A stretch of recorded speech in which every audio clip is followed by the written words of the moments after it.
Welcome everyone to Buddhist Center. So fortunate to be here tonight to talk about what everybody wants to know how to do, and that's achieve happiness and freedom from suffering. And Buddha Shakyamuni was so kind to us to come here and teach us exactly how to achieve the things that we really try to achieve over and over again, but don't seem to come up with what we're looking for. And tonight we're going to talk about what it is we can do about the situation that we've been in since beginningless time, where this same exact thing occurs over and over and over again. And we think that we just need one more special piece of a puzzle in order for it to stop happening, but we don't seem to have it ever happen. We don't ever seem to become satisfied to the degree that we're looking for. And tonight we're going to talk about why that is and what we can do about the situation. And the only reason that we can talk about it is because Buddha Shakyamuni came here and turned the wheel of Dharma in 3 times and taught the Four Noble Truths and taught the Heart Sutra and taught the wheel of interpretation or good determinations. And it's because of that that we have a chance to never have to suffer again and achieve the state of bliss that we could never imagine. So before we get started, I'd like to say, in the language of the gods, Nagas, and Yaksas, in the language of demons and of humans too, in however many kinds of speech there may be, I shall proclaim the Dharma in the language of all. Lai ke dan le dan no jin ke dru bon da da mi ke nan da dro wa gun ji dra nan ji san ba tan che ke du da ji ju den do. So I'm imagining that I'm able to teach the Dharma in the language of all beings, because in the future, because of the practices that we're talking about tonight, if I engage in them, I will be able to achieve that state that Buddha has achieved, where he's able to speak in the language of all sentient beings and proclaim the truth of suchness to every single sentient being in such a way that will help them evolve from their own individual perspective. And that's what's so amazing about the Buddha, is the Buddha's omniscience and this love and caring that he or she has for others really makes them the most reliable guide in the universe, because they not only know exactly what we need, but they care so much about us that they won't give us anything less than what we need and anything more than what we can handle. So when we make these aspirations to be able to have these kinds of qualities, it lays imprints within our minds. It lays a habituation within our mind when we do it over and over again, that eventually evolves into that state. It leaves familiarity with that kind of state. And eventually, when we have the 32 major marks and 80 minor marks of a Buddha, and we're in an enjoyment body, and then we, from the Dharmakaya, could also emanate an emanation body, we will be able to speak in the language of all of the beings in all of those different universes, no matter what their level of realization is. And it's by laying the groundwork and by doing meditations and by making aspirations to be able to do these things in the future that we will eventually be able to do them. And then it also makes us recognize the kind of vast difference between ourselves and the Buddha. And it allows us to kind of have more and more faith in the Buddha when we think about the excellent qualities that the Buddha has, the 60 melodious rhythms of the speech that the Buddha has. And we have to ask ourselves, do we have this capacity to really answer sentient beings' questions as efficiently as possible in their own individual languages and know exactly what they need to hear, and only answer things in a way that will move them more towards a state of freedom from suffering and a state of bliss? And we don't know how to do that. We generally make mistakes with our speech many times a day, because we don't really know the right thing to say, when to say it, how to say it, who to say it to.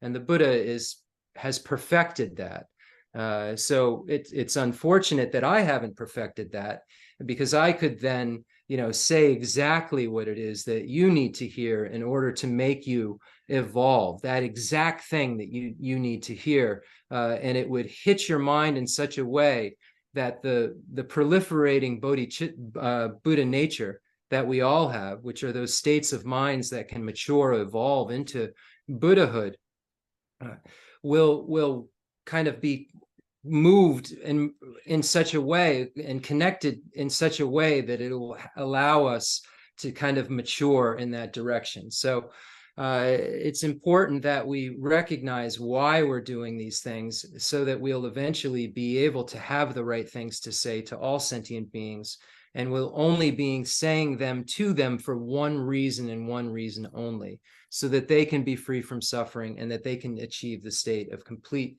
infinite happiness and become the most reliable guides in the universe themselves. So with this kind of motivation in mind, let's start to think about how we could share this gift right now with sentient beings in an imaginary way. And if I can speak in the language of all beings, then I can call all beings here and say, hey, I have something very important for you to hear. And I would know exactly how to say it to them. And my words I'd be saying something to you and something to them, and I'd be one person sitting here if I was a Buddha. So I'm imagining that I can do that. So I'm imagining that I can call all sentient beings here to be able to hear this teaching. And I'm, trying to do the best I can with that kind of thought, by utilizing the skill set that I've tried to build in my meditation. It's not that, and the more and more skilled and the more and more familiar we become with trying to invite all sentient beings to share in our practice, to share in our prostrations, to share in our offerings, and so forth, the quicker we're able to do it, and it doesn't take such a huge, tremendous amount of effort to go through the stages to get all sentient beings right there with you in your practice. But it isn't something that's natural. We're used to, having something precious and keeping it for ourselves, and having a special meditation time where we have our quiet time that's just for us, where we get away from the world. And actually, that's not what the Mahayana view would say we're trying to do. We're trying to bring the world, once we become a bodhisattva, to the place where they all get to experience the things that we're experiencing. And there's such a joy that the bodhisattva has in doing that, because he or she recognizes the value, first, in two ways: the value for him or her, in terms of, fulfilling their own goals in a complete way, and the value for all sentient beings, because in becoming a Buddha, you fulfill all sentient beings' needs, because they all need Buddhas. So I'm going to try to use, when I say I'll bring all sentient beings here to be my guests, to be able to hear these teachings, when I do that in my practice, whenever I can, when I'm, I'm better at it sometimes than others, but if we keep doing it over and over again, it becomes easier and easier. And we rely upon those practices that we do in our meditation. We do preparations, and then we sit and we do the 7-point cause and effect for realizing the mind that aspires to enlightenment, that has the pre-step of equanimity, the 6 causal steps, and the 1 resultant step, which is bodhicitta. And this beautiful teaching was passed down to us from Buddha Shakyamuni to Maitreya and Asanga, down through all of these incredible teachers, to now to us, from Kensur Geshe Wandak, His Holiness the Dalai Lama, Geshe Dorje Damdul Aum Zila Geshe Aga. And we're so fortunate.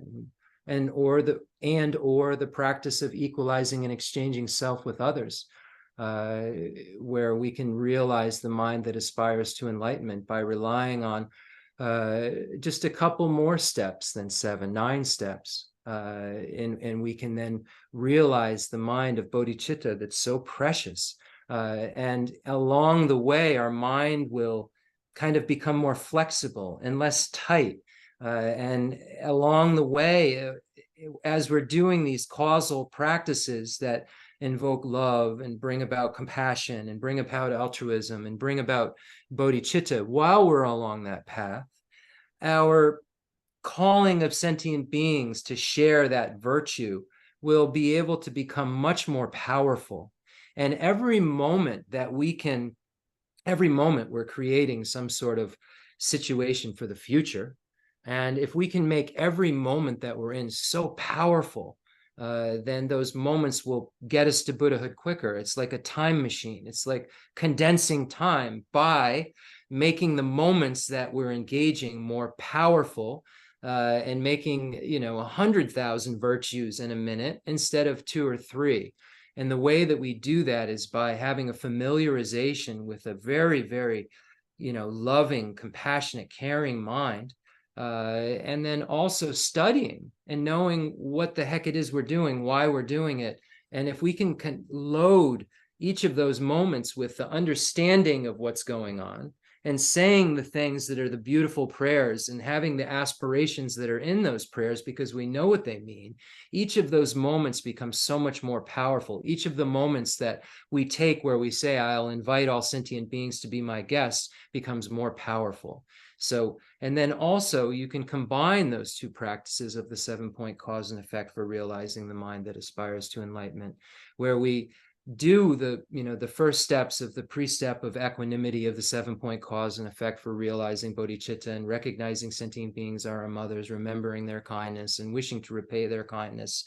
And then we switch over to the equalizing and exchanging self with others practice, and we look at sentient beings and recognize that we're all equally important, and then look at the downfalls of self-cherishing, the benefits of cherishing others, engage in tonglen practice of giving and taking, which is giving love and taking away suffering, and giving love is a meditation on, of course, giving love, and taking away suffering is a meditation upon compassion.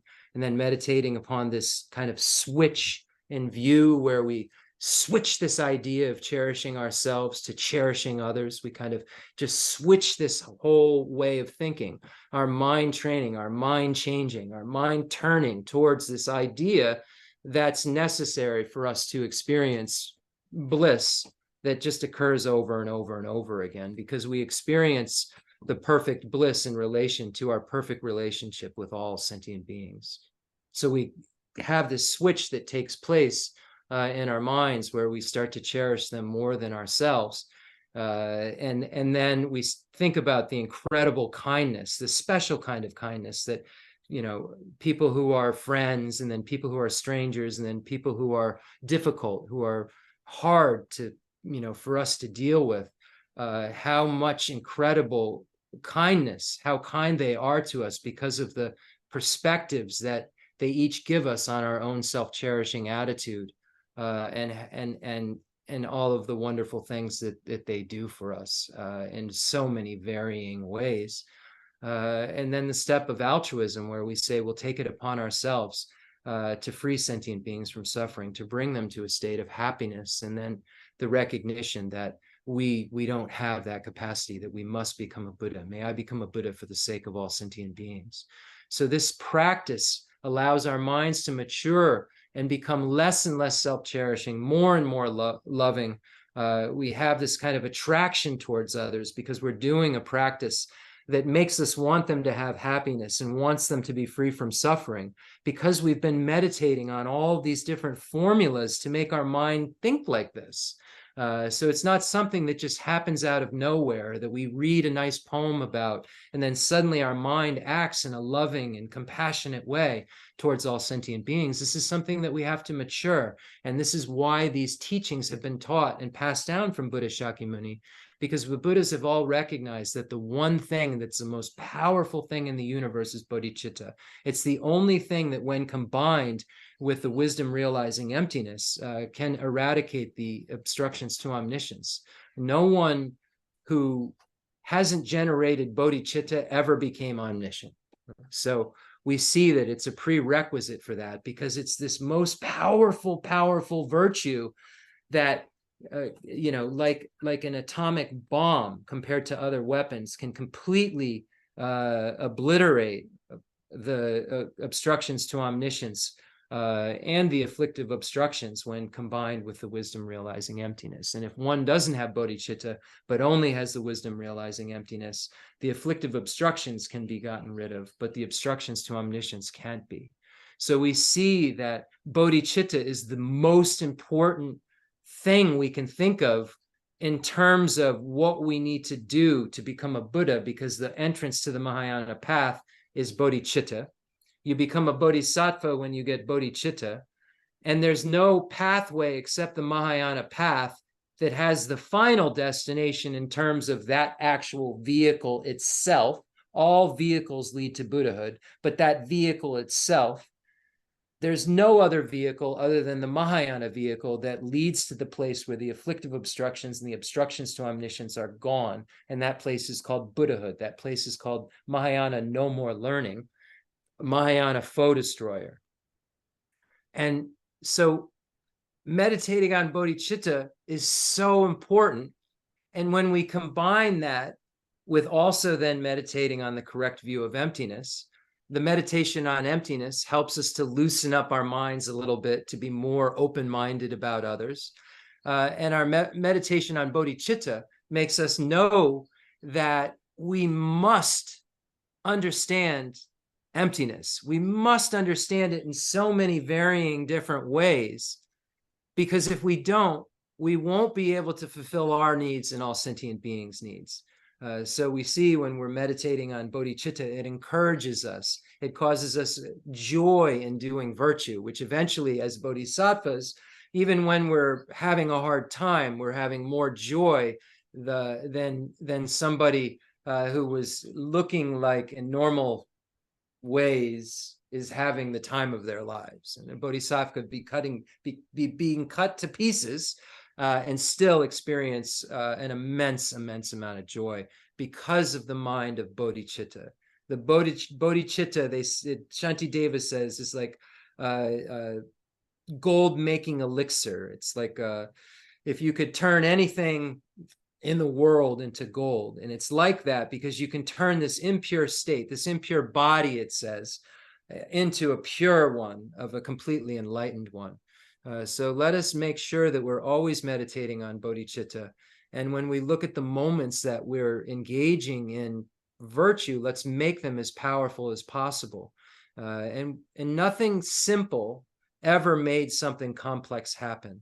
So we have to put an enormous amount of effort in. Umzala Geshe Aga was saying to me that just like if you want to have a large amount of profit, you can't expect to invest a very, very tiny amount and then wonder why, even if that tiny amount doubled, it isn't a million times what it started as. It's not the way things work. We have to put in, the right amount of effort and the right amount of study and the right amount of analysis, the right amount of reflection and meditation. And then our meditation helps with our analysis and our it lets us see what we need to analyze more and what we maybe aren't understanding. And our analysis then, helps us, understand what we need to go learn more about, and et cetera, et cetera. So we have to see that these different practices are all compatible with each other and that we need them all. We need all of the teachings for beings of three capacities if we want to become a Buddha. We can't just say, oh, I'm going to practice the tantric vehicle, or I'm some special person who has these special imprints that doesn't need to practice and study, yet still your mind is an absolute disaster and you're just deceiving yourself. And you haven't even recognized when you wake up in the morning that you have a life of leisure and opportunity enough to do something with it, so that when you stand up from your bed, the first thing that you do is make prostrations to the Gurus, Buddhas, and Bodhisattvas. If that's not the first thing that's entering your mind, then there's not the level that there needs to be for you to practice these later teachings in a way that will really make any sense, that'll really have any kind of impact on your mind. So again, using these practices that we talked about, trying to get as much in this moment as possible. Let's invite all sentient beings now to be our guests at this teaching. We normally, get something special and we don't share it with anyone. We keep it locked away and we call it ours. This is mine. The mind consciousness says that object of mine is mine because, I am me and I have stuff. And my mind consciousness says that stuff is mine. So we're just so tangled up, so tangled up. And today we're going to try to do something that's against our nature. We're going to try untangling what we would normally keep tangled up. And we're going to say that the most important gift that I've ever been given, the most important information anyone's ever put in my ears, I can't imagine not sharing with everybody in the universe. And this is what will happen, it states in the texts, and you'll feel more and more like it's real if you practice, if you engage in the 7-point cause and effect and the equalizing and exchanging self with others practice. If you don't do it, if you just pretend you do it, it's not going to produce any results. And if you haven't produced the results that produce bodhicitta, then just meditating on bodhicitta alone won't allow anything to happen, because you haven't produced the foundational mental bases that are necessary for the bodhicitta to work. If you don't have renunciation, if you don't have a desire to emerge from cyclic existence day and night, bodhicitta won't occur. You won't be able to have love and compassion for all sentient beings, let alone bodhicitta. It won't be possible, because you won't know what it is the problem is. If you haven't even dreamt of your own suffering or imagined your own suffering, how could you imagine taking away something you don't even know what you have to take away? Because if you don't know what your problem is and you're the closest one to you, how is it even like anything but just mental fantasy to think that now I don't even know my own problems. Let me think about all the diverse problems of cyclic existence and generate love and compassion for them. It becomes something that doesn't have any taste to it. It becomes something that's fake. It becomes something that, like Kamala Shila says, when you're doing practices and you're not involving real beings, then you're just creating this kind of false sense of love and compassion. When you're using real beings, you see your mind's reaction to the different categories of beings, and it evolves based on that. You see, so as we're inviting all sentient beings, the way that we do it, we're imagining we're inviting all hell, hungry ghost, animal, human, demigods, and gods. Yes, we're inviting all of these beings. But when we look at the teachings, we see that the order in which we do so is we start with friends, then we move on to strangers. And strangers that you don't know, they walk by, they're in the supermarket. So as you're going through your day, you should feel joyful when you see a face you can remember, because you can add this real human being that's a stranger to your practice, so that there's actually something going on that's not just like a video game, that's not just a fantasy. You're doing something with the beings that you'll eventually either rely upon because they'll be Buddhas, or they'll rely upon you because you'll be Buddha. And the only way you'll become a Buddha is if you sort every single one of them out. That's it. So now we have some limited capacities, but we aren't completely unlimited. So as we go about our day, as our mind becomes more saturated with these teachings and these ideas, we're walking around and we're saying, oh, well, there's a stranger I don't know. Let me add this to my meditation. So you start with your friends. You start with those that you know, those that you don't have a problem with, that you're friendly with, that those that your mind moves towards when you think of them. That would be the best way to say it. And then you think of all those people that you can think of. And then you take neutral beings. And those are the ones your mind just kind of doesn't go towards or move away from. Your mind just kind of just stays still towards. There's a stranger over there and I'm over here. I'm not running towards them because they're not a friend, but I'm not running away from them because they're not an enemy. So you see how we're baby stepping this. We're making our minds, okay, I can bring my friends. Oh, and I can bring the strangers. And then we bring those beings that we find difficulty with.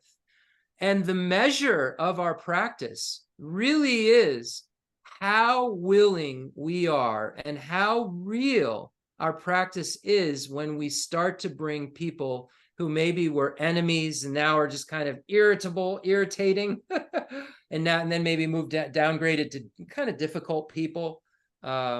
we'll see if that downgrading happens or not.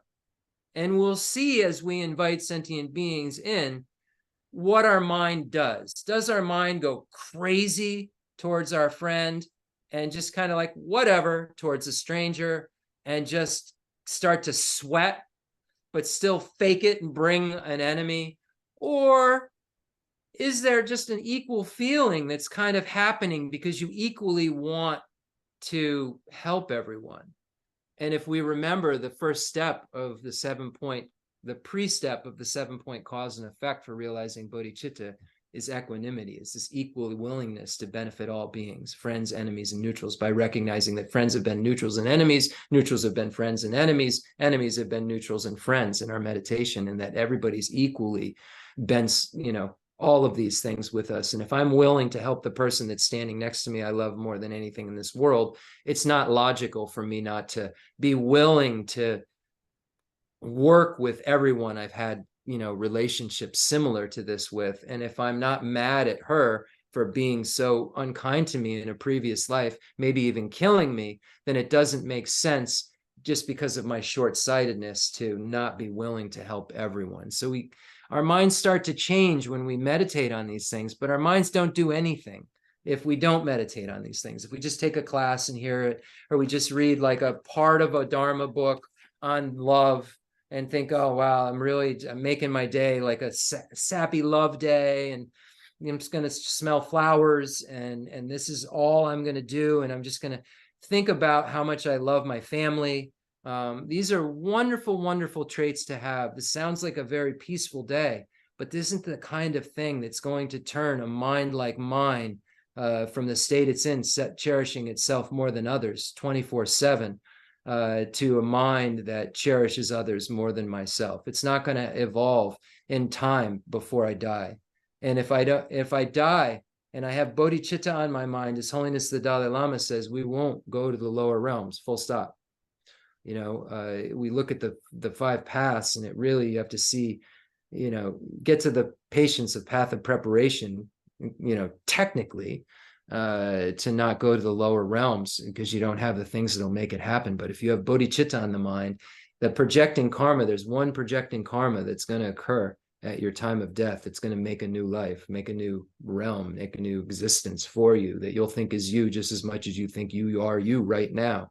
And if you can somehow at that time have love for all sentient beings, it's just not possible for that projecting karma to be one that is going to send you to hell, hungry ghost, or animal, to a slug. You forget the other ones you can't think of. You see all kinds of things you don't want to be every day. And the more and more you meditate on this, the more you'll see those beings that you don't want to be every day, generate compassion for them, and generate effort within your mind to know that if you have bodhicitta at the end of your life, you won't have to go to the lower realms. Know that if you have a mind that can just quickly go to something that's similar to bodhicitta, that you're not going to go to the lower realms. And that when you see the slug in the garden and you say, oh man, I don't want to be that, if you don't say that being has been so kind to me, you haven't gotten even the first step or two in generating bodhicitta, the causes that generating bodhicitta. So that's a problem.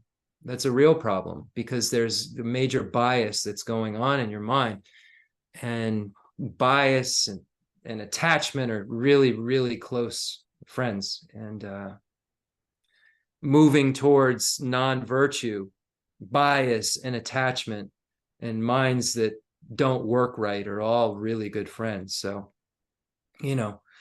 this is a mind that we need to really work on. So just imagine you've brought all sentient beings here.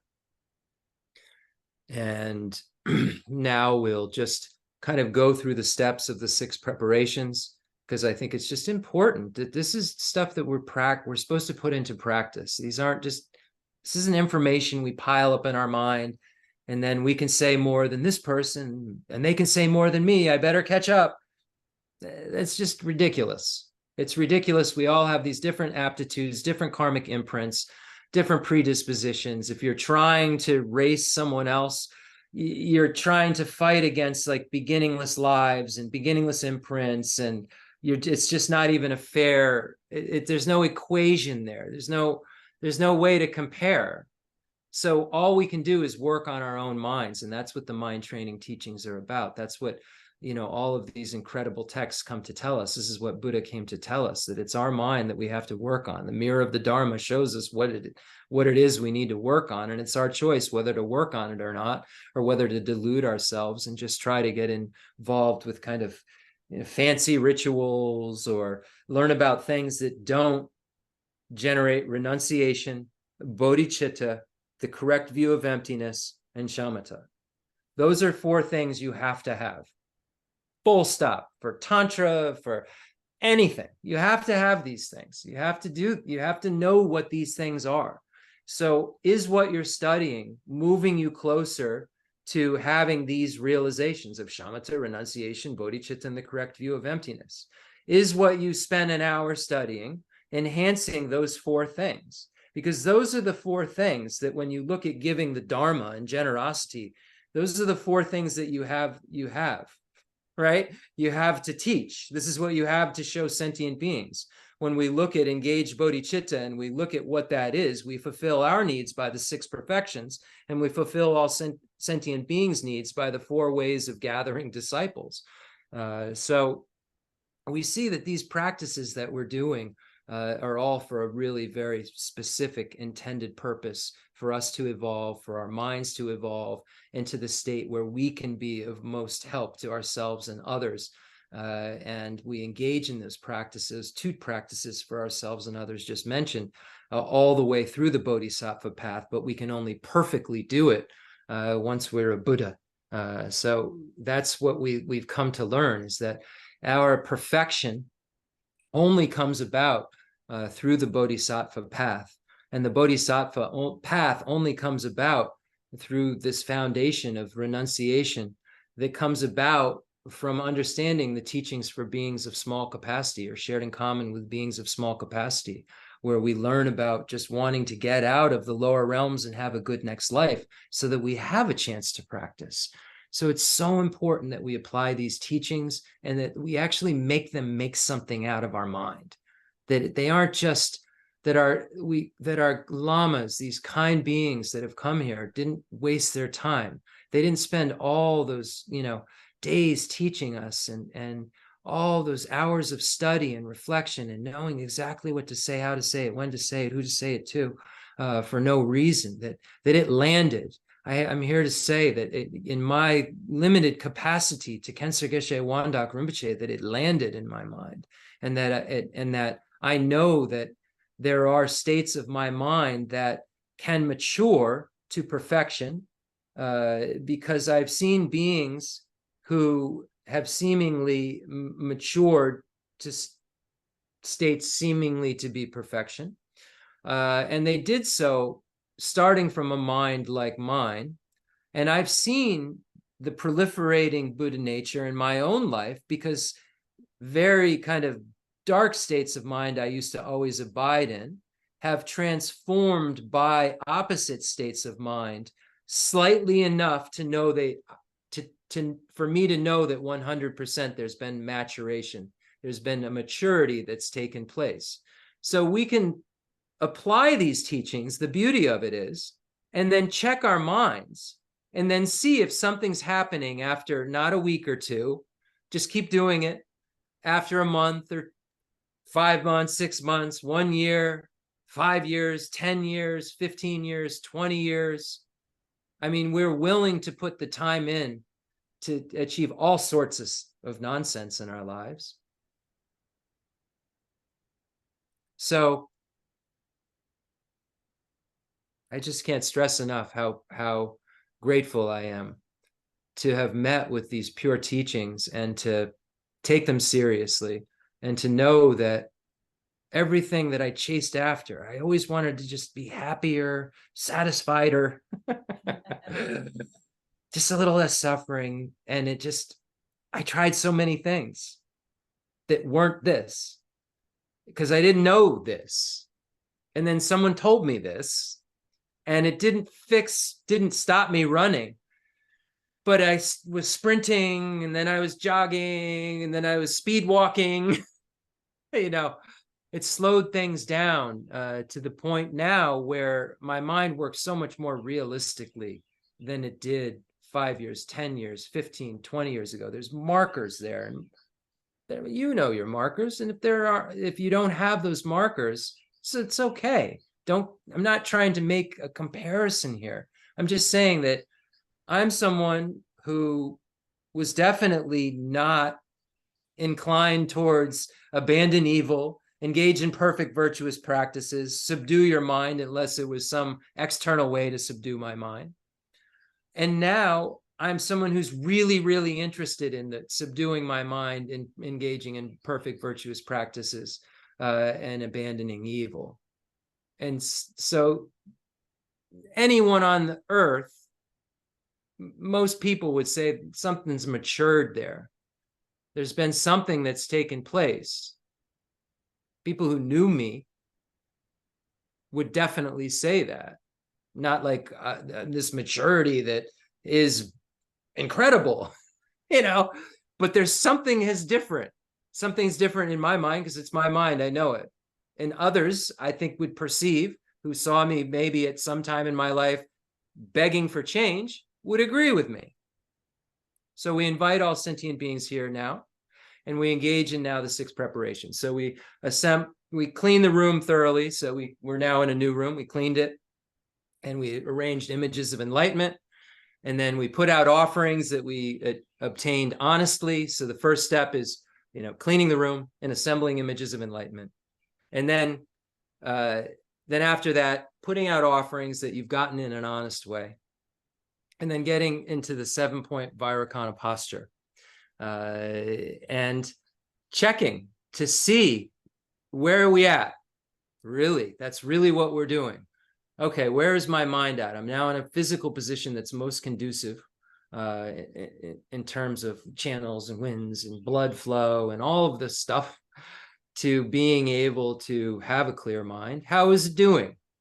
And if it's not clear, you apply various different antidotes to it. So now just don't forget, we're here with all sentient beings. So when you do this practice at your home, you've imagined that all sentient beings are cleaning the room. All sentient beings are putting the images of enlightenment. All sentient beings are putting out the offerings, that, you're putting them out together, and that all sentient beings now just took a seat. So this is the way that we're doing it in our practice. So we're doing it in a way that we're including everyone. And again, friends, enemies, friends, then neutrals, and then enemies. And we bring them all into this practice. And then what I didn't mention before is that there's going to be then all these other beings that you don't know who they are. Just, you can imagine it like a stadium, or imagine it however you need to, where there's a whole bunch of beings in different shapes and forms that you just don't know yet. You don't know how to identify yet. So you can think of it in that way, but you try to bring those that you can kind of realistically relate to into your practice first, and then fill it in and consider that that's samsara. That's the rest of sentient beings right there. And the ones that I actually know will expand as my realizations expand. So now everybody's sitting down, and you start to make your mind imbued. We've been talking about it already, but you're seeing if your mind's clear, and you start to kind of imbue your mind with refuge and bodhicitta. So you could simply say the prayer that we say, one way that you could do it. I mean, there's a million things that you can do. This isn't a set thing that you have to do. Just trying to explain ways in which you can practice. You could say, because this prayer of refuge includes bodhicitta, Atisha's refuge prayer, you could say, I go for refuge until I'm enlightened in the Buddha, the Dharma, and the Sangha. Through the merit I create by practicing giving and the other perfections, may I attain Buddhahood for the sake of all sentient beings. So you could recite that 3 times, or a refuge prayer like that. Think about, before you do the excellent qualities of the Buddha's body, speech, mind, and enlightened activities, think about the excellent qualities of the Dharma, the excellent qualities of the Sangha, the 8 excellent qualities of the Dharma, 8 excellent qualities of the Sangha, so that your refuge is real. So we're trying to make these moments real. I go for refuge until I'm enlightened, the Buddha, the Dharma, and the Sangha. Anybody can just say that. But why are you going for refuge? Who is the Buddha? What is the Dharma? What is the Sangha? What excellent qualities that I have? Why would I go for refuge? Why would I say, of all the things in the world that I could put, stand under to be safe, why is the Buddha and the Dharma and the Sangha the one that I'm saying I'm going to? And then this includes bodhicitta. So it's saying, may I attain Buddhahood for the sake of all sentient beings. It's saying, I'll go for refuge until I am a Buddha, until I am enlightened in the Buddha, the Dharma, and the Sangha, until I'm a Buddha who has within my mind the Dharma, and I'm Sangha. I go for refuge to those objects of refuge that will, if relied upon and practiced, allow me to become a Buddha. And this motivation of going for refuge isn't to become liberated and have an abiding nirvana or a hero solitary realizer. I'm making a very clear line of demarcation here between that and what I'm doing. And I'm saying what I'm doing is a Mahayana motivation, is a great vehicle motivation that is for the sake of all sentient beings. And therefore, and because that's what bodhicitta is, it's the wish for perfect enlightenment for the sake of all sentient beings. So I'm setting this motivation in my mind so that I have a foundation that starts to work towards getting bodhicitta. And then when you look at the mental basis for bodhicitta and Panchen Sonandrapa's general meaning of perfection, you see, seeing the excellent qualities of the Buddha is one of them. You have to, all this stuff is all so connected. And please, please, please don't just make it some simple thing, because it's not like that. But you can overcomplicate it by not studying enough. And that's what I'm really, really learning more and more and more. Topics that I thought were so complicated that I just couldn't even untangle, points within mind only. These really complex topics aren't as complex. I just didn't study enough to know what they were talking about. And once you study enough and have the lexicon, the verbiage, you know what the words mean they're using, they're words, and you just read it. And you know what it's talking about. Amazing, right? So we can delude ourselves and we can tell ourselves we know enough, we've learned enough. But the Rinpoche said, if you still have any sort of attachment, it's a sign that you're going to take a rebirth in samsara, and you need to still study. And when you stop studying is when you die, Rinpoche said to me, and he showed us that perfect example. He really, really did. So we have our mind imbued with bodhicitta and refuge at this step. So now we're at the third step. So the fourth step then is imagining the refuge field in the space in front of you. So you now have all sentient beings with you, and you have the refuge field in the space in front of you, imagining all the Buddha Shakyamuni in the space in front of you, Kensur Geshe Wandak, His Holiness the Dalai Lama, imagining Geshe Lobsang Gompo and Demolocha Rinpoche and Kensur Lobsang Gyatso. I'm saying these names because these are lamas I've been connected to that have given me teachings directly. You have your own individual names to name. You don't have to name my names unless they're your teachers too. Many of you receive teachings from these teachers. But imagine those beings you consider holy beings. But I'm naming mine because these are the ones I have to name. I don't know yours because I don't have the quality of the Buddha's omniscience. I don't have clairvoyance.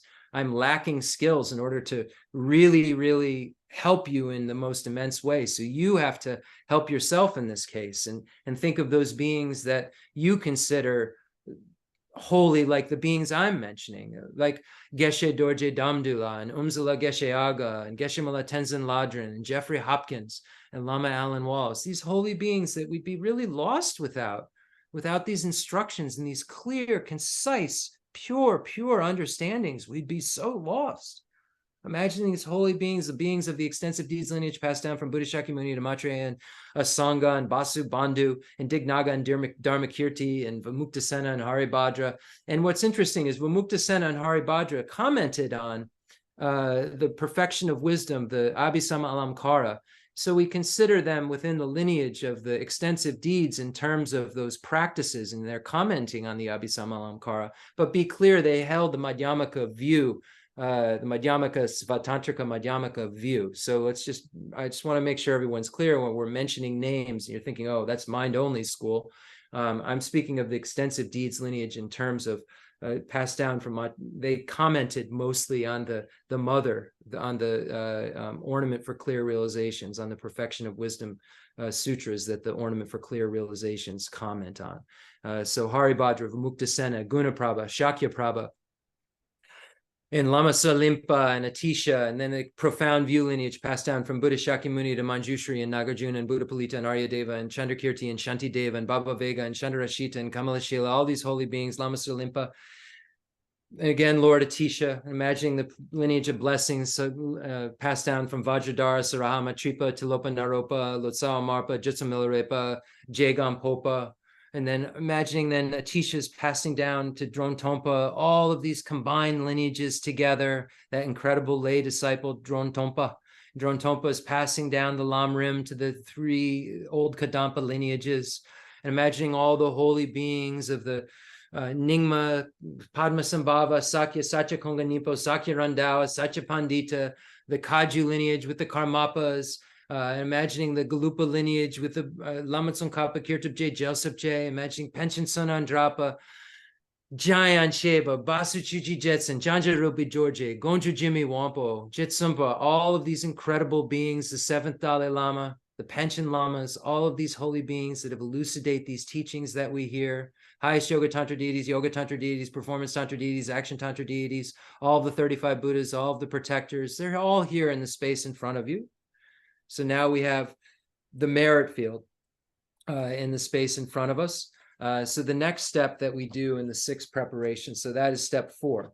The next step that we do in the 6 preparations is making the 7-limb prayer, offering prayer.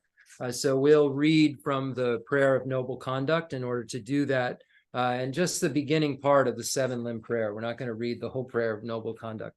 The Sanchu Molam, the King of Prayers. So you'll find this in the Chenrezig Center prayer book. And it's also downloadable on the internet.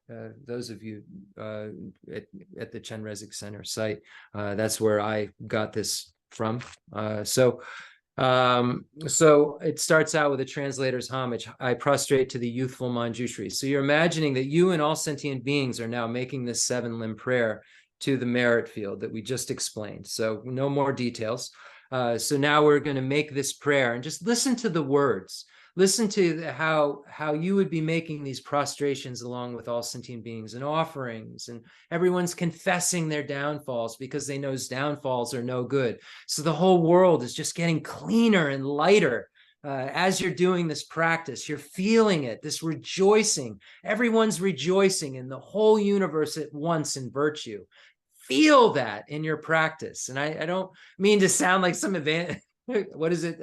Evangelical, someone who's just evangelical, preacher, but I just really, that's what this is meant to do. It's meant to feel. That's why these words are so flowery. It's supposed to invoke a feeling in you with this immense faith, because it's been generated, because you definitely want to emerge from the suffering, the causes of suffering. You want to have happiness and the causes of happiness. And you know that these beings that are in front of you have the answer. And you're just so moved by that. You offer this. I prostrate to the youthful Manjushri, you lion amongst humans, gone to freedom in the present, past, and future, in the worlds of 10 directions. To all of you with body, speech, and sincere mind, I bow down with the energy of aspiration for the Bodhisattva way, with a deep sense of regret, and with as many bodies as atoms of the world. To all of you Buddhas visualized as real, I bow down.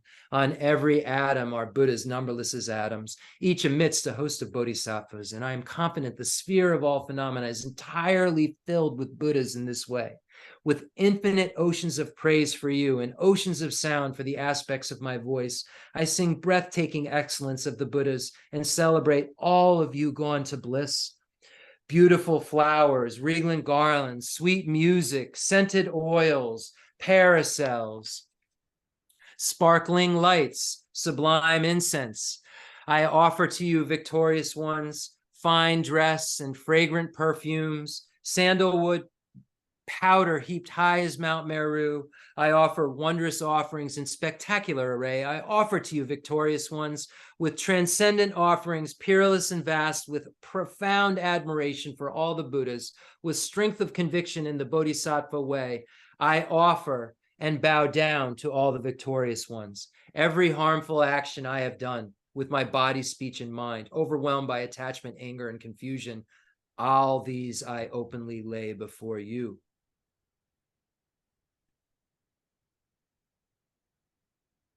I lift up my heart and rejoice in all positive potential of the Buddhas and Bodhisattvas in 10 directions, of solitary realizers, hearers still in training, and those beyond, and of all ordinary beings. All the good that's ever been done, rejoice in it. By any type of being. Make your mind feel good about good. You are the bright lights of the world in the 10 directions who have attained a Buddha's omniscience through the stages of awakening. All you who are my guides, please turn the supreme wheel of Dharma. With palms together, I earnestly request you who may actualize parinirvana, please stay with us for eons numberless as atoms of the world, for the happiness and well-being of all wanderers in samsara. Whatever slight positive potential I have created by paying homage, offering, and acknowledging my faults, rejoicing and requesting that the Buddhas stay and teach, I now dedicate this all for full awakening. So now that completes the 5th preparation. The 6th preparation is making a mandala offering and making further supplications. So this is a practice that you would do before you start to do a practice. I know it seems like long, but you get better at it and can do it faster. And it's a practice you do before you do a practice. And here you're making it so you have the best practice possible. You're making supplications to all the Buddhas in the merit field and the space in front of you to please help bless you, help guide you in this practice, to help connect with your mind and to help show you in the future what it is that you need, so that this next time that you sit down, you're a little different. You're a little more evolved. You're a little bit more mature. So we first begin by making a mandala offering, which is offering a perfect universe to the merit field in the space in front of us. The fundamental ground is scented with incense and strewn with flowers, adorned with Mount Meru, the 4 continents, the sun, and the moon.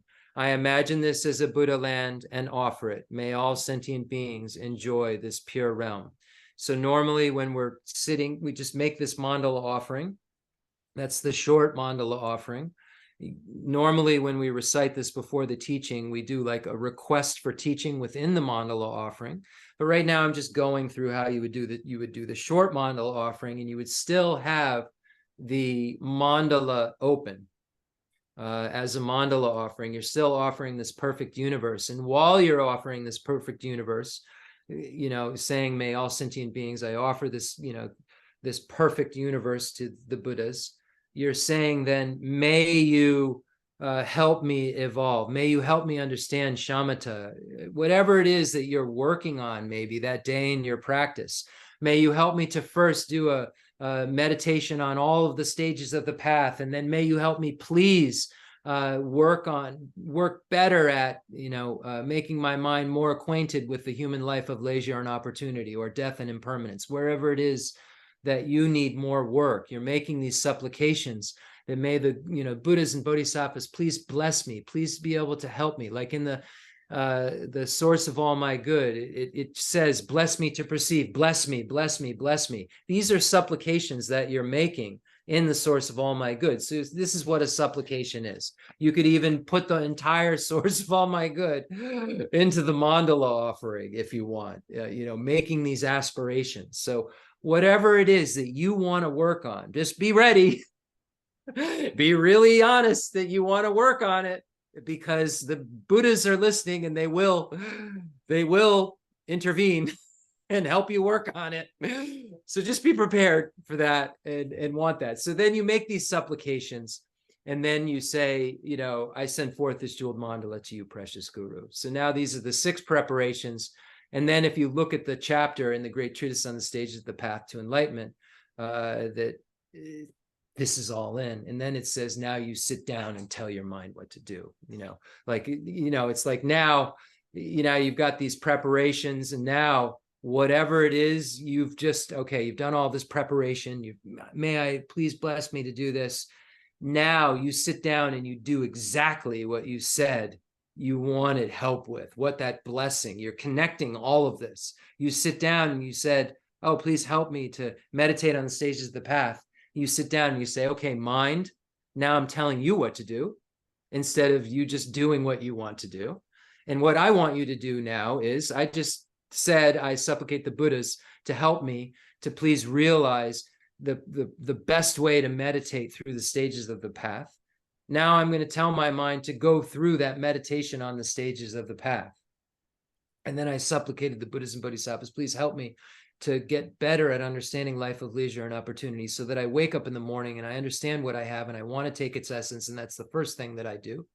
You know, we then say, okay, now that I've done the stages of meditation on the stages of the path, now I just made supplications to say I need to work on these specific things. Now, mind, I told you to do that. Now I'm telling you to do this. And we don't really have a lot of familiarity with that in our lives. We just kind of go. We just kind of do our thing. And then we see something we like and run towards, and we think about it a lot. And then we Google about it. It's really wild. If you slow your mind down enough to be honest with yourself and watch it, it's just a train wreck. It's a mess going on all of the time. And what our practice does is we practice to get better and better at being able to accomplish these things. Like, so we practice, being able to bring all sentient beings, so that when we go to actually do it, we've already done this. We kind of know how to do this. We have this familiarity with our mind. And our mind really works from our discrimination, how we discriminate things. And if we can change how we discriminate things, then it's going to change the way we feel about things. And if we change the way we feel about things, it's going to change the way that our intentions are. You know, we won't be ripped, drawn towards something if we understand that we discriminate it as something that really doesn't deserve that attention. So we see then, if we discriminate something as not deserving our attention as much, we're not going to feel as inclined to run towards it in our intention, because we haven't found it so pleasant that we must have it. And that so pleasant isn't real. It's something that comes about through inappropriate attention, that came about through self-grasping ignorance. So these are the things that we have to unravel and figure out. And this is what we do every day. We do practices like the 6 preparations, or modify them, whatever you can do. And then we tell our minds what to do. And normally we start class, we tell our minds, okay, I'm going to get into the 7-point Vairakana posture. I'm going to establish a focal object. I'm going to, not allow things like excitement and laxity to occur. I'm not going to allow my mind to scatter. I'm not going to allow my mind to sink or get sleepy, in subtle or coarse or subtle ways. And if it starts to do that, I'm going to apply mindfulness and introspection. And that mindfulness and introspection is something that we do in meditation. We see if we're practicing what we're supposed to be doing. So we just sat down and told our mind to go on the stages of the path.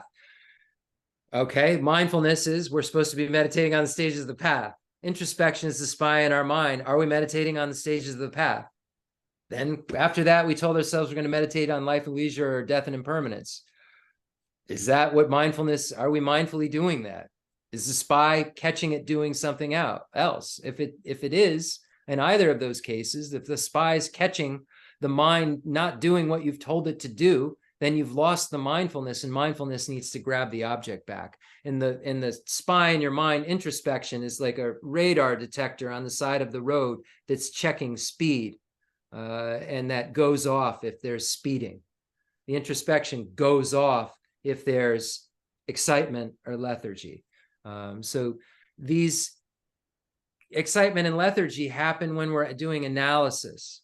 Excitement and dullness happen when we're going about our daily life and we're not focusing on what we're supposed to be thinking about, which is taking the essence of this life.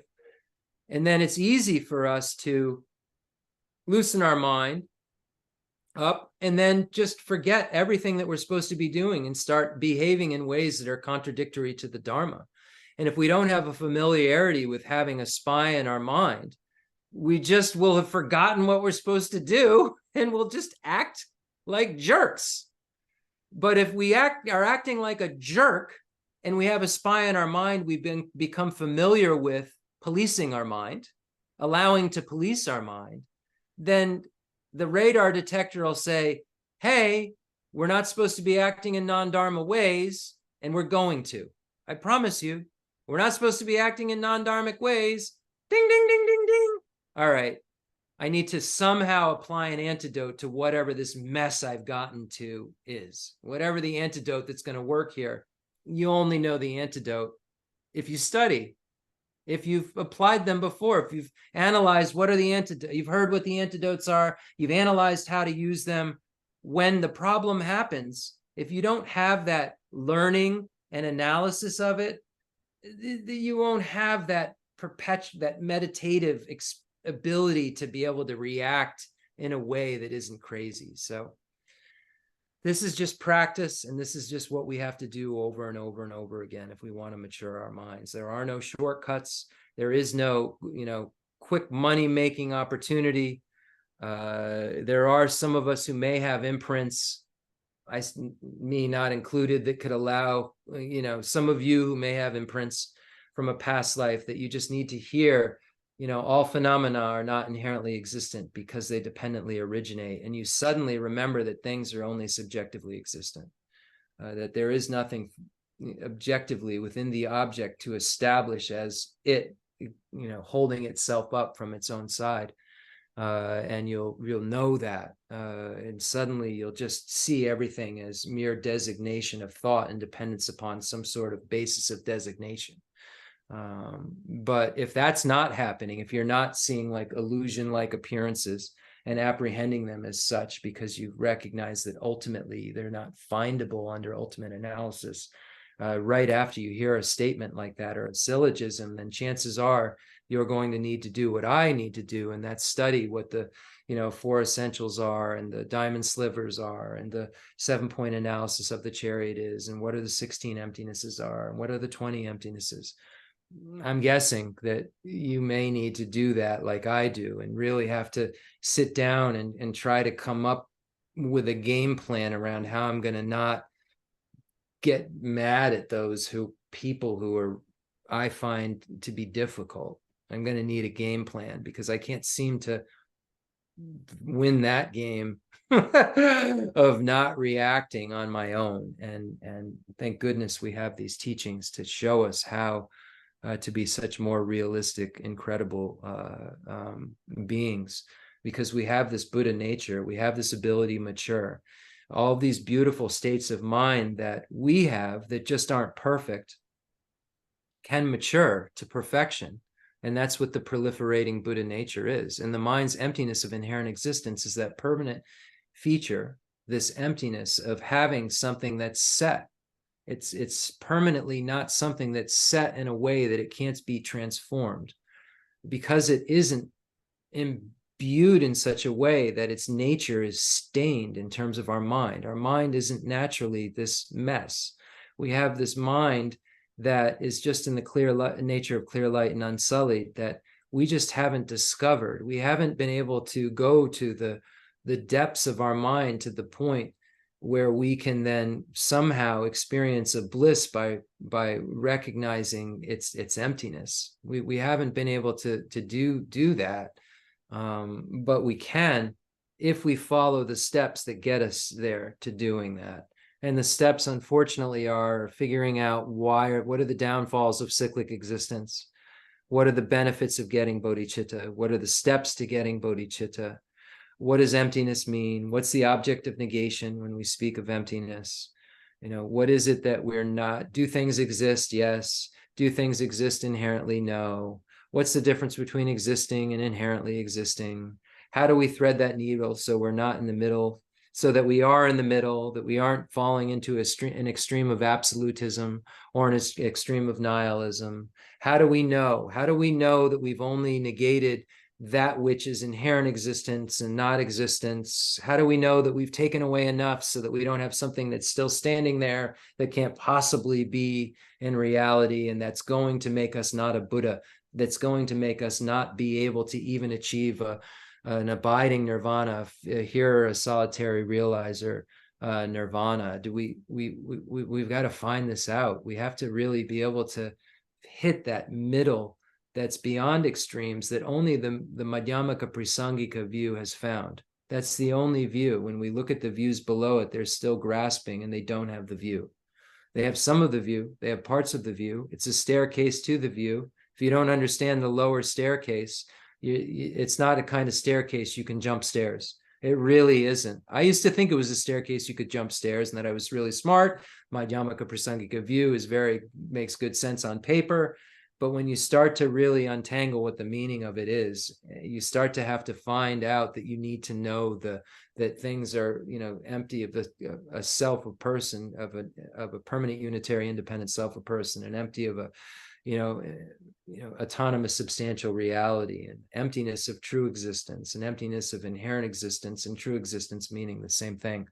These are the steps that we get to, and we eventually end up that through the power of the mind, everything comes into being, and there's nothing from the object side that can be said to stand on its own as this or that. And there's nothing from the object side either that has any defining, that can be established by way of its own character. So there's nothing even from the object side that gives it the ness-ness that I label it as. There's nothing from the object side. And that's the very strange thing that we have to establish. I was speaking with Umzala Aga about this, Geshe Aga, about this today, about how isn't it so strange that all these varying realms, we even see the animal realm. We see an animal, a bug that could be born inside of a flower and never leave the flower, and it's a home. But then I label it as a home, I'm crazy. They label it as a flower, like I see it as a flower. That's crazy, because in their world, they don't have that perspective. So we start to see how our perspective and how our individual realm and how our collective karma and our agreements really make things what they are. Our agreements and make things conventionally what they are. And they can't be found as what we say they are conventionally in an ultimate level. But conventionally, they exist subjectively. And this is what we're taking apart with the Heart Sutra. So with this in mind, why don't we read the Heart Sutra?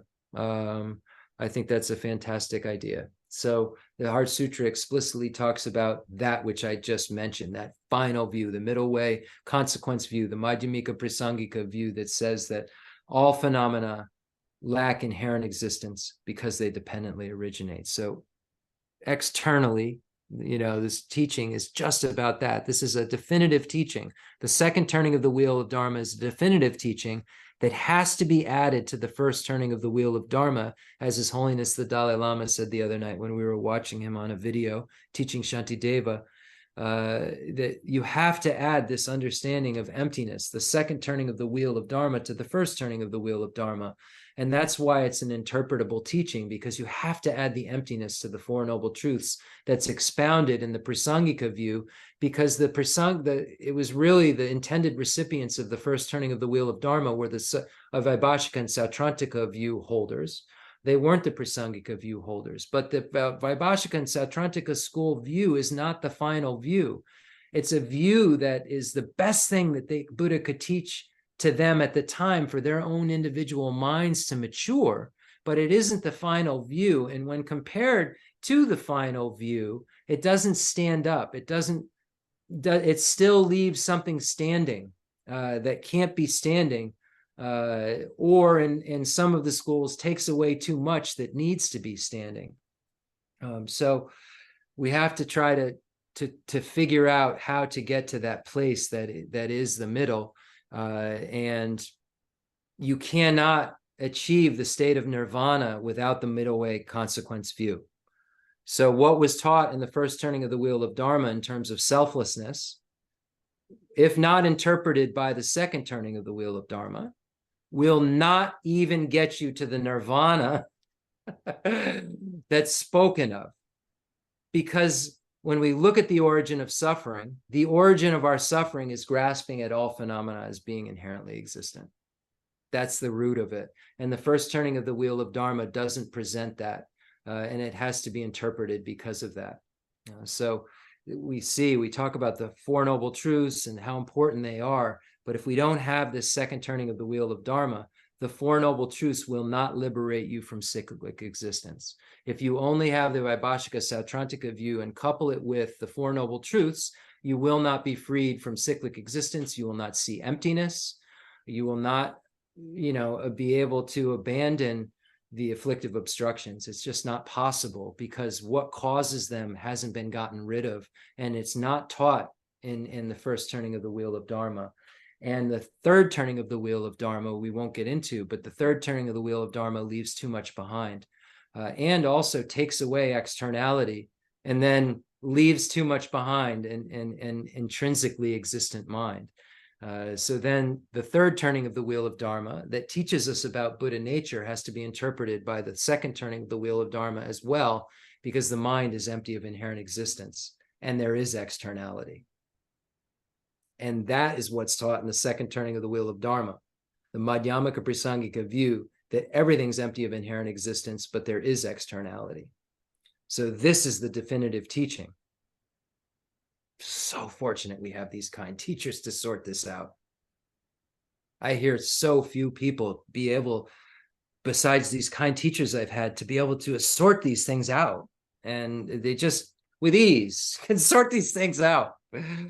And then implicitly, we're talking about the 5 paths: the path of accumulation, Teata Om Gate; the path of preparation, Teata Om Gate, the path of seeing, Paragate; the path of meditation, Parasangate; the path of no more learning, Bodhisoha. So within this, we have all of the Bodhisattva path in terms of what needs to be done for ripening paths, those things that get the obstacles out of the way, move the self-cherishing attitude out of the way, so that when we see emptiness, we're doing it for the sake of all sentient beings, and it's got much, much more power than if we didn't do that. But renunciation moves stuff out of the way. Concentration moves stuff out of the way. The ripening paths, but it's the ripening paths that we partake in that determine what stuff is moved out of the way and what our level of abandonments are in relation to the ripening path,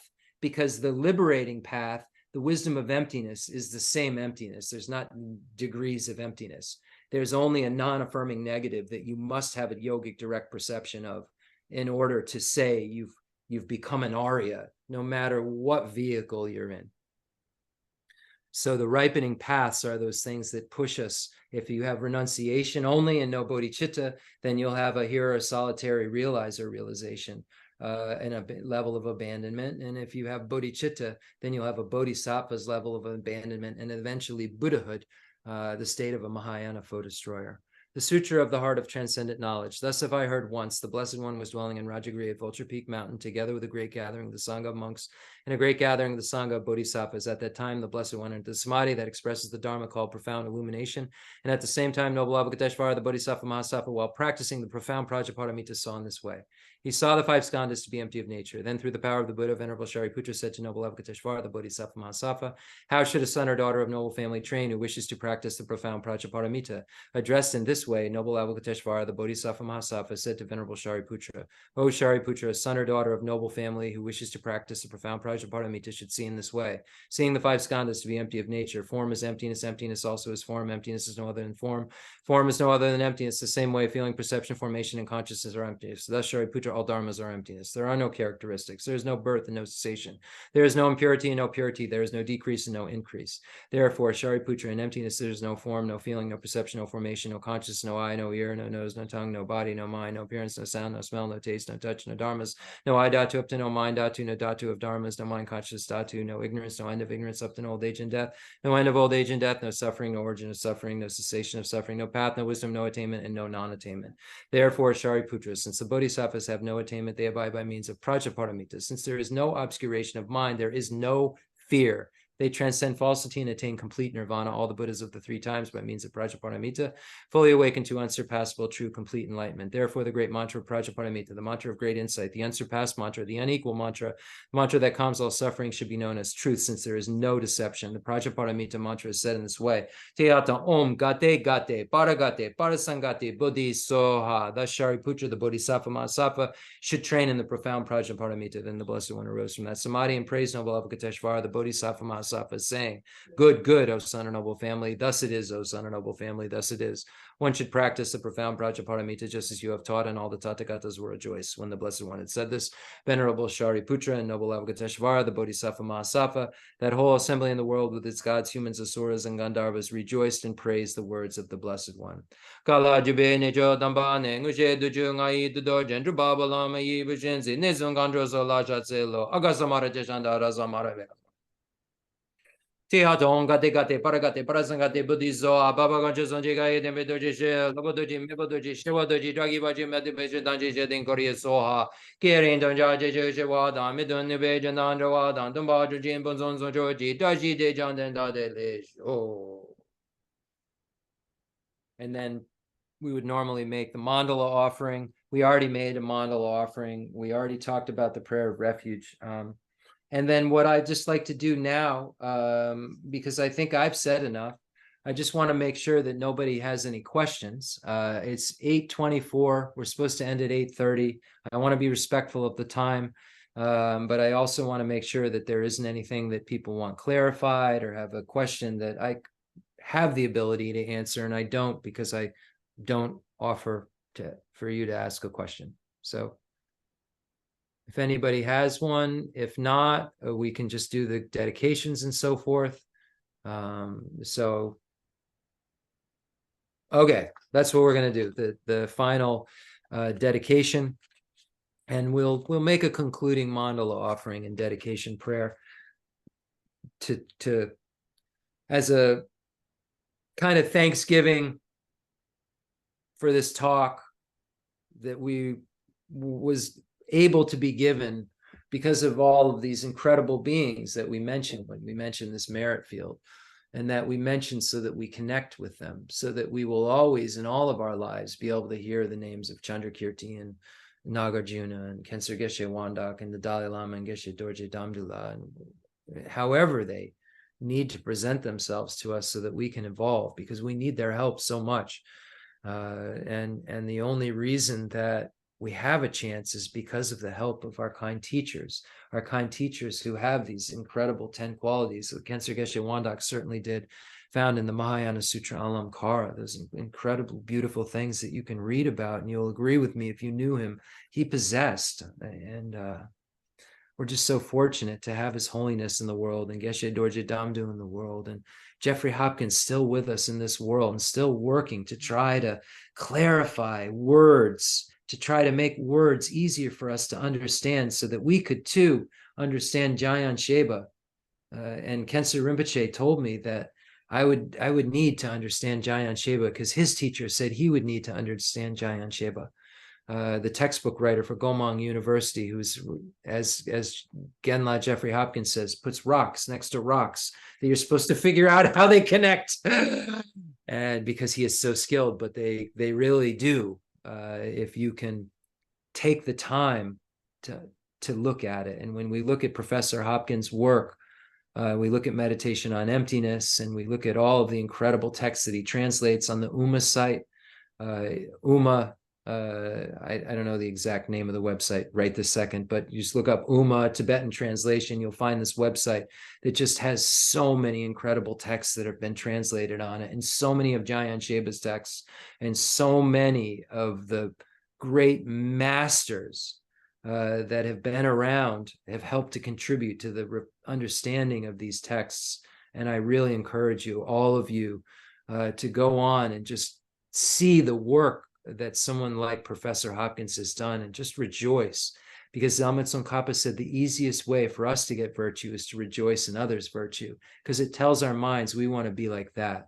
We want to be somebody who could elucidate the Dharma like Jeffrey Hopkins. We want to be somebody who's riddled with cancer, has lost 50 pounds, and only cares about translating, and only wants to make his mind more and more close to that of the Buddha's mind. That's where I want to be when I pass. When I'm at the end of my life, that's what I want. I want to have done so much for this world that I can sit and say, okay, I've done what I can do, and I'm a student of you, Buddha Shakyamuni, a student of Rinpoche, and I didn't let you down.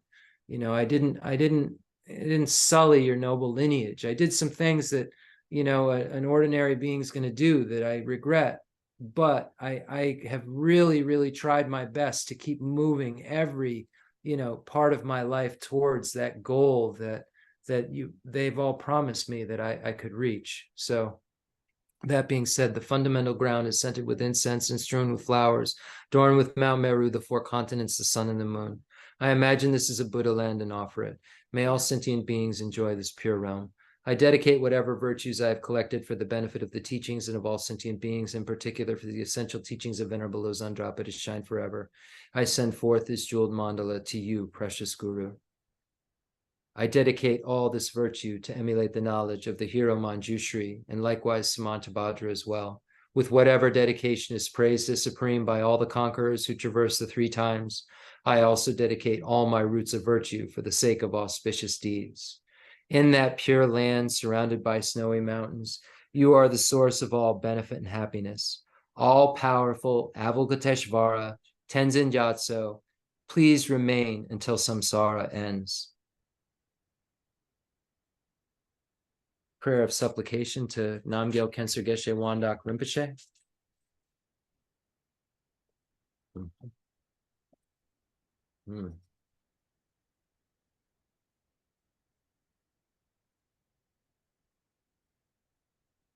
And just imagine, if you know Rinpoche, just imagine him right here. I know we're still imagining the merit field and we're imagining all the sentient beings are with us, but just imagine him there, just smiling, and you're making those supplications to him, because this is what he taught us. Listen to these words. This is what he taught us.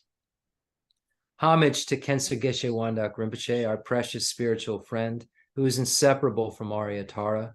I fully prostrate, covering as many atoms of the earth as possible to your pure body, speech, mind, and enlightened activities. I offer to you drinking water, bathing water, flowers, incense, candles, scented water, food, and music purified by Om Om Om Om Om Om. The rarity of having 1 million wish-fulfilling gems is a common occurrence compared to meeting with a holy teacher like you, who placed the complete path to Buddhahood in our childlike hands. Just like Atisha, who came to Tibet with a lamp to dispel the darkness of ignorance, you, kind abbot, arrived in the West with a lineage purer than a diamond and begged us never to be satisfied with partial instructions. The teachings of the extensive deeds and profound view lineages flowed from your lips like nectar for our ears that elucidated the teachings for beings of three capacities. Now that sound has stopped. All composite things are impermanent. You told us that all of your teachers passed away and understood this sadness, entreating us to continue our studies. The Buddha does not wash away the negativities of beings, nor does he remove their miseries by his hands. His spiritual realizations are not transferred to them. It is by teaching the truth of suchness that beings are liberated. We are not prepared to take this difficult journey to the highest goodness of Buddhahood without your continued guidance. The sadness in our hearts would be too overwhelming. May you swiftly return to this world and take care of us in all of our lives, wherever we may be, never leaving our hearts and crowns. May all sentient beings perfectly realize renunciation, bodhicitta, and the correct view of emptiness, so they know who you really are. And if we loved Rinpoche and thought, wow, what an amazing being, all we have to do, if we want to be like that, is develop renunciation, bodhicitta, and the correct view of emptiness. That's it. uma-tibet.org is the website name. That just came up in the chat box. Thank you very much, Priscilla. I appreciate that. And thank you all for your patient listening. I would have, nothing to, no one to talk to, and no way to create this virtue, and no way to clarify these things in my mind without you coming. This is dependent origination. And I rely so much on all of you, and I appreciate it. So thank you for coming. We'll see you next time. Thank you so much, everyone. We'll see you next time. Thank you, Jeff. Thank you so much. Take care. Nice to see you, John. Oh, Michael left. Jeff. Thank you, Karen. Thanks, Lich. Thanks, Is that Jeff. Alessandra? AV. Anyway, thank you, AV. Karen. John Boy. Thanks, Jeff. Thanks, Jeff. Bye-bye. Thank you, Jeff.